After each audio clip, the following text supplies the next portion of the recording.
Mr. President, thank you very much for having welcomed Swiss television and our program Rundschau here in Damascus. You're most welcome, Syria. First, please allow me to clarify one thing. May I ask you every question?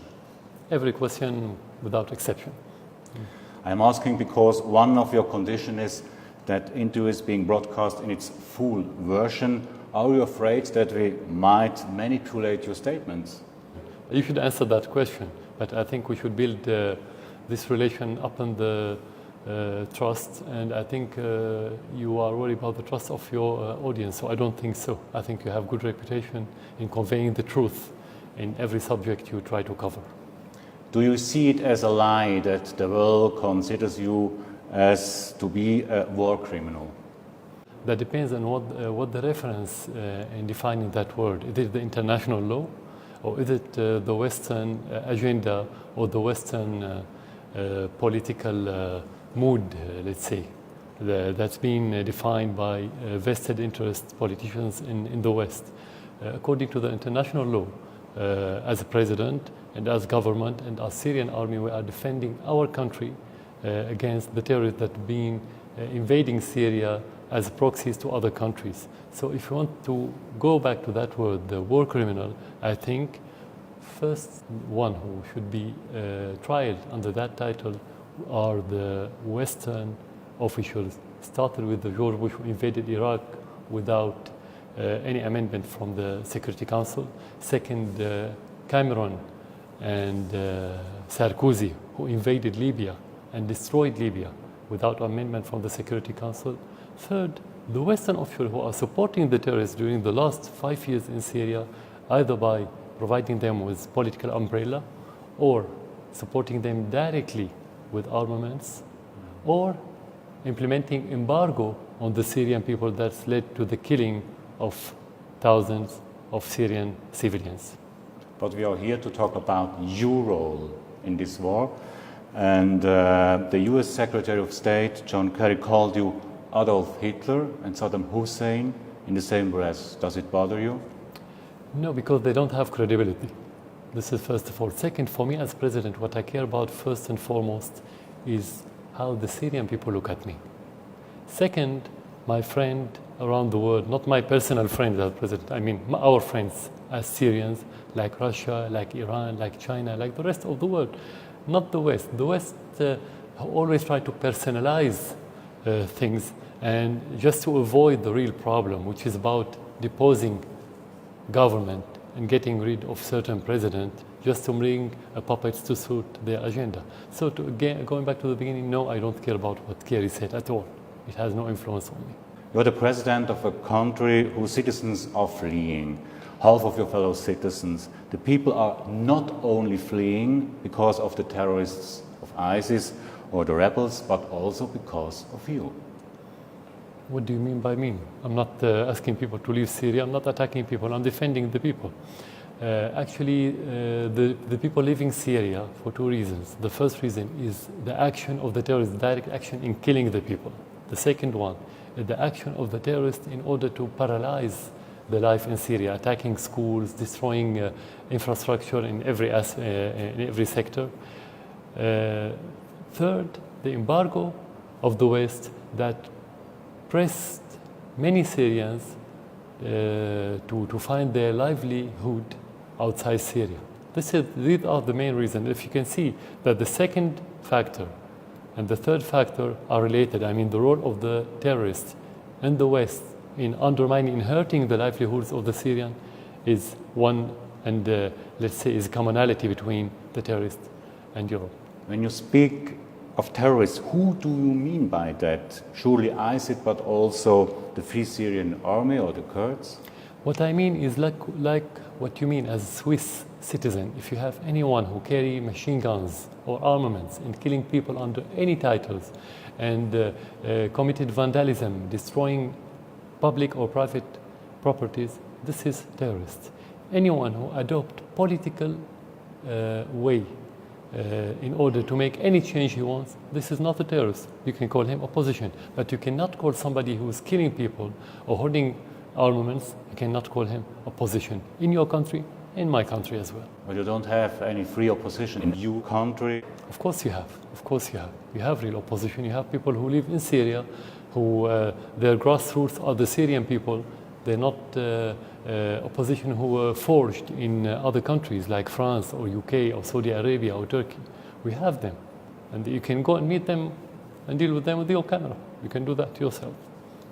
How do you explain to your 3 children what is happening in Aleppo? I'm sure that you're discussing about it at the family table.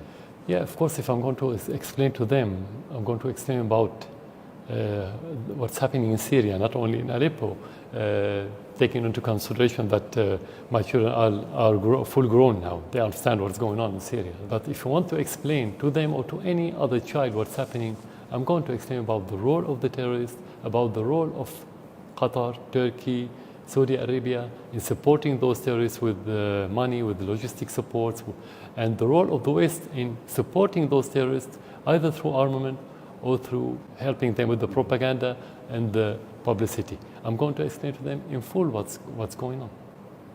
Do you, as a father, also say you have nothing to do with the bombardments of the hospitals in Aleppo? Look, when they say that we are bombarding the hospital, it means that we are killing civilians. That's the meaning of the word. The question, why would the government kill civilians, whether in hospitals or in streets or schools or anywhere? You are talking about killing Syrians. When we kill Syrians as a government or as army, the biggest part of the Syrian society will be against us. You cannot succeed in your war if you are killing civilians. So this story and this narrative is a mendacious narrative, to be frank with you. Of course, unfortunately, every war is bad war, and every war have innocent victims, whether children, women, elderly, any other civilian, any other innocent who's not part of this war, he could pay the price. This is unfortunately. That's why we have to fight terrorism. When we don't say that, it's like saying, according to that question or to that narrative that you may reflect in your question, that the terrorists, Al-Qaeda, Al-Nusra, ISIS, are protecting the civilians, and we, as government, are killing civilians. Who can believe that story? No one. But who else got airplanes or bunker-busting bombs besides your army? It's like you're saying that everyone who's killed in Syria was killed by the airplanes or aircraft, military aircraft. The majority of the people were killed by mortars shelled by the terrorists on them while they are at schools, in their hospitals, in the streets, anywhere else. It's not related to the aerial bombardment. Sometimes you have aerial bombardment against the terrorists, but that doesn't mean that every bomb that fell somewhere was by airplane or by the Syrian army. If you are talking about specific incident, let's say, we have to verify that specific incident, but I'm answering you in general now. But you have the power to change the situation also for the children in Aleppo. Of course, that's why... Will you do that? Exactly, that's our mission according to the Constitution, according to the law, that we have to protect the people, that we have to get rid of those terrorists from Aleppo. This is where we can protect the civilians. How can you protect them while they are under the control of the terrorists? They've been killed by them and they've been controlled fully by the terrorists. Is it our role to sit aside and watch? Is that how we can protect the Syrian people? We need to attack the terrorists. That's self-evident. May I show you a picture? Of course. This young boy has become the symbol of the war. I think you know this picture. Of course I saw it. His name is Omran, 5 years old, Yeah. covered with blood, scared, traumatized. Is there anything you would like to say to Omran and his family? No, there's something I would like to say to you first of all, because I want you to go back after my interview and go to the internet to see the same picture of the same child with his sister. Both were rescued by what they call them in the West white helmets, which is a facelift of Al-Nusra in Aleppo. They were rescued twice, each one in different incident, and just as part of the publicity of those white helmets. None of these incidents were true. You can have it manipulated, and it is manipulated. I'm going to send you those 2 pictures, and they are on the internet. Just to see that this is a forged picture, not a real one.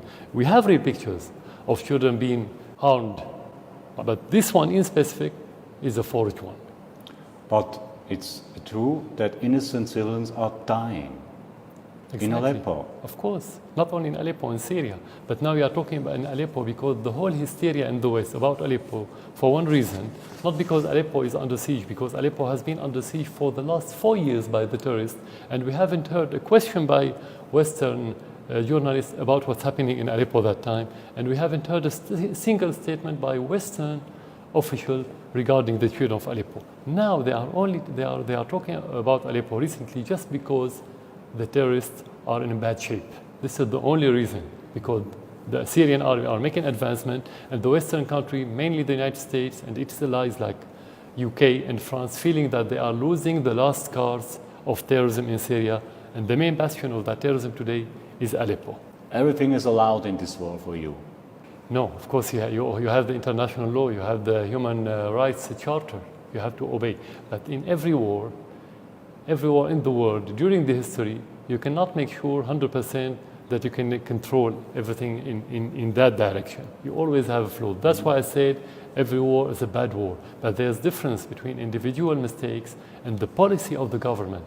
The policy of the government to say that we are attacking civilians, we are attacking hospitals, we are attacking schools, we are doing all these atrocities, that's not possible because you cannot work or go against your interest. You cannot go against your duty toward the people. Otherwise, you are going to lose the war as a government. You cannot withstand such a ferocious war for 5 years and a half while you are killing your own people. That's impossible. But you always have mistakes, whether it's about crossfire, it's about individual mistake. Bring me a single war in the recent history that it was clean war. You don't have. Do you have made any mistakes too in this war? As president, I defined the policy of the country. According to our policy, the main pillars of this policy during the crisis is to fight terrorism, which I think is correct, and we're not going to change it, of course. To make dialogue between the Syrians, and I think which is correct. The third one, which is proven to be effective during the last 2 years, is the reconciliations, local reconciliations with the militants who has been holding machine guns against the people and against the government and against the army. And this one has again proven that it's a good step. So these are the pillars of this policy. You cannot talk about mistake in this policy. You can talk about mistakes in the implementation of the policy that could be related to the individuals. You still believe in a diplomatic solution? Definitely, but you don't have something called diplomatic solution or military solution. You have solution, but every conflict has many aspects. One of them is security, could be like in our situation, and the other one is the political acts or aspect of this solution. For example, if you ask me about how can you deal with Al-Qaeda, with Al-Nusra, with ISIS, is it possible to make negotiations with them? They won't make. They're not ready to. They wouldn't. They have their own ideology, repugnant ideology. So you cannot make political solution with this part. You have to fight them. You have to get rid of them. While if you talk about dialogue, you can make dialogue with two entities. The first one, political entities, any political entities, whether with or against or in the middle, and with every militant who is ready to give in his armament for the sake of the security or stability in Syria. Of course, we will believe in it.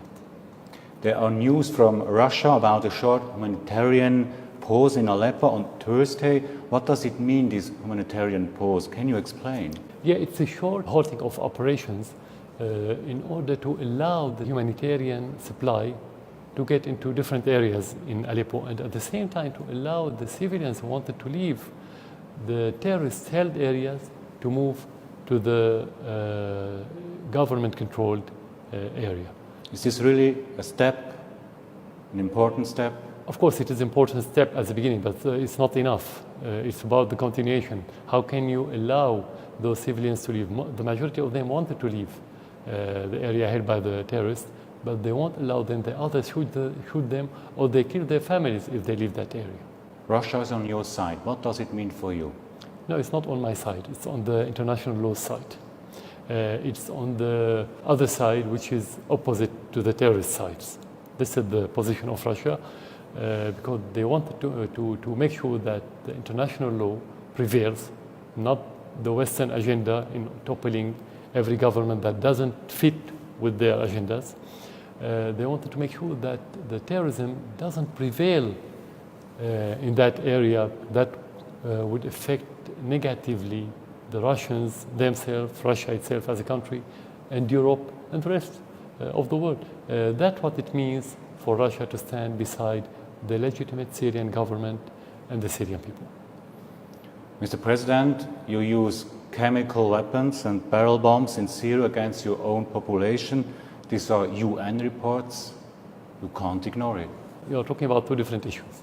The chemical issue, it was proven to be false, and they haven't a shred of evidence about the Syrian army using chemical weapons, particularly before we give up our arsenal in 2013. Now we don't have it anyway. Before that, it was fiction, because if you want to use such mass destruction armament, you're going to kill thousands of people on one incident, and we didn't have such an incident. Besides that, we wouldn't use it because you're going to kill your own people, and that's against your interests. So this is a false allegation. We don't have to waste our time with it. You live in Syria.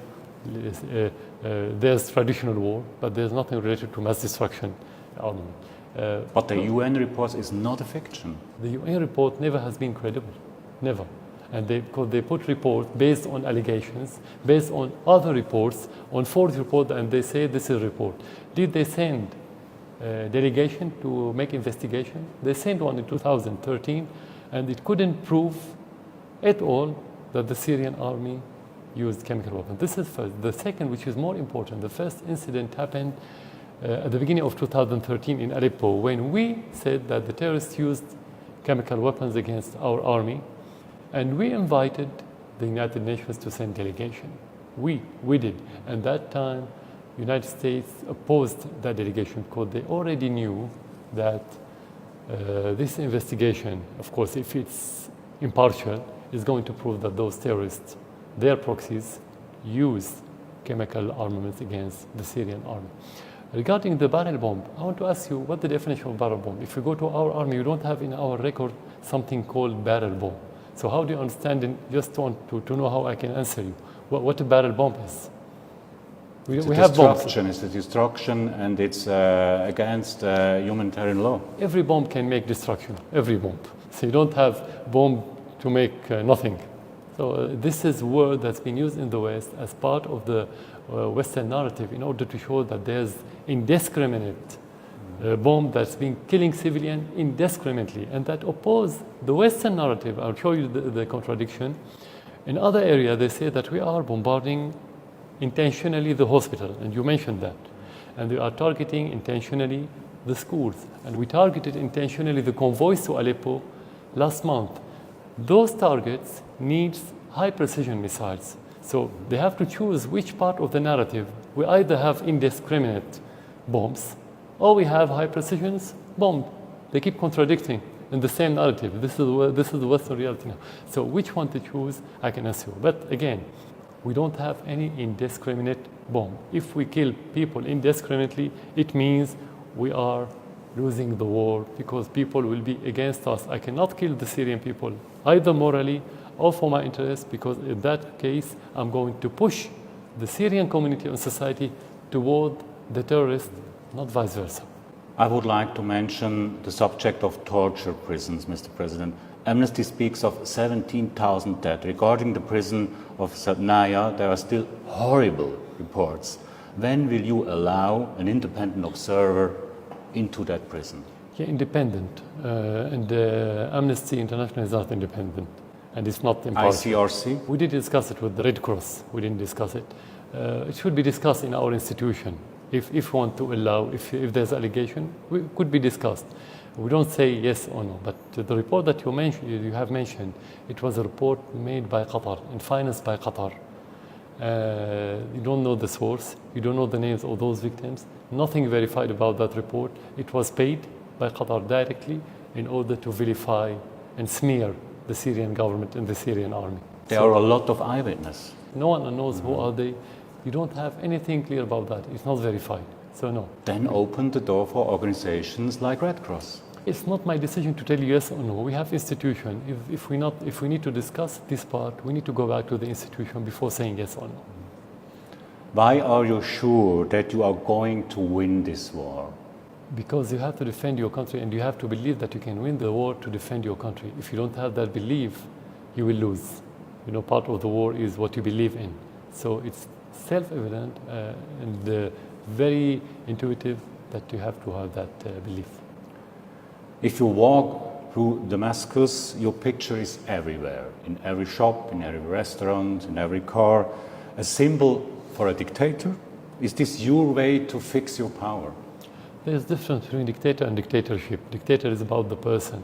I didn't ask anyone to put my picture in Syria, and I never did it. This first. Second, to describe someone as a dictator, you should ask his people. I mean, only his people can say that he's a dictator or he's a good guy. Thank you, Mr. President, for having answered our question for Swiss Television and the Rundschau. Thank you for coming to Syria.